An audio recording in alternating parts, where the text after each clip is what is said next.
മലപ്പുറം ജില്ലയിൽ red alert പ്രഖ്യാപിച്ചു. കരുവാരക്കുണ്ട് വെള്ളച്ചാട്ടത്തിൽ ഒഴുക്കിൽപ്പെട്ട തരിശ് സ്വദേശി റംഷാദിന് ജീവൻ നഷ്ടമായി എന്ന വാർത്ത വരുന്നു. നിലമ്പൂർ താലൂക്കിൽ നാളെ അവധിയാണ്. ബിപിൻ സി വിജയൻ വിശദാംശങ്ങൾ നൽകും മലപ്പുറത്തുനിന്ന്. ബിപിൻ, പറയൂ.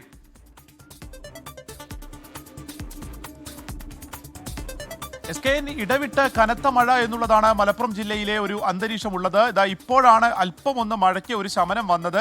പക്ഷേ അല്പസമയത്തിനുള്ളിൽ തന്നെ വീണ്ടും ഒരു കനത്ത മഴ. ഇതാണ് ഇപ്പോഴത്തെ ഒരു അവസ്ഥ. ഈ പറഞ്ഞതുപോലെ തന്നെ നിലമ്പൂർ മേഖലയിലാണ് ഏറ്റവും കൂടുതൽ മഴ പെയ്യുന്നത്. മഴ ഏറ്റവും കൂടുതൽ ഒരു ഭീതി ഉണ്ടാക്കുന്നത് നിലമ്പൂർ മേഖലയിൽ തന്നെയാണ്. ആശങ്കയായി നിൽക്കുകയാണ്. കാരണം ചാലിയാർ വലിയ കുത്തൊഴുക്കാണ്. ചാലിയാർ നിറഞ്ഞൊഴുകുന്നു എന്നുള്ളതാണ്. അവിടെയുള്ള എല്ലാ പുഴകളും തന്നെ നിറഞ്ഞൊഴുകുന്നു എന്നുള്ളതാണ് നിലവിലെ സാഹചര്യം. ഒപ്പം തന്നെ ആ പ്രദേശങ്ങളിലൊക്കെ തന്നെ ജ്യോതിപ്പടി മുതലുള്ള പ്രദേശങ്ങളിലൊക്കെ തന്നെ വെള്ളക്കെട്ട് ഉണ്ടായിട്ടുണ്ട്.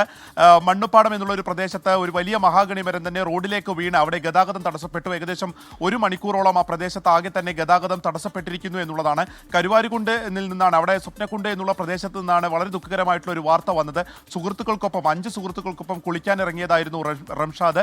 അപ്പോഴാണ് ആ ഒരു വെള്ളത്തിൽ ഒഴുക്കിൽപ്പെട്ട് മരണം സംഭവിച്ചത്. ഒപ്പമുണ്ടായിരുന്ന ഒരു സുഹൃത്തിന് കൂടി ഗുരുതരമായി അവിടെ പരിക്കേറ്റിട്ടുണ്ട്. പൊന്നാനി പ്രദേശത്ത് കടൽക്ഷോഭത്തിനുള്ളൊരു സാധ്യത അതുപോലെ തന്നെ നിലനിൽക്കുന്നു. വലിയ രീതിയിലുള്ള കാറ്റടിക്കുന്നുണ്ട്.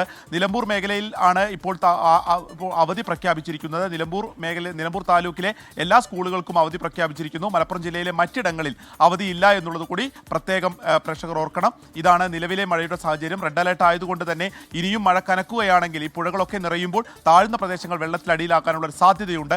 അതുകൊണ്ട് തന്നെ ബന്ധുവീടുകളിലേക്കൊക്കെ മാറാനുള്ള ഒരു ജാഗ്രത ജനങ്ങൾ കാണിക്കണം എന്നുള്ള നിർദ്ദേശം കൂടി ഇപ്പോൾ ജില്ലാ ഭരണകൂടത്തിന്റെ ഭാഗത്തുനിന്ന് വന്നിട്ടുണ്ട്.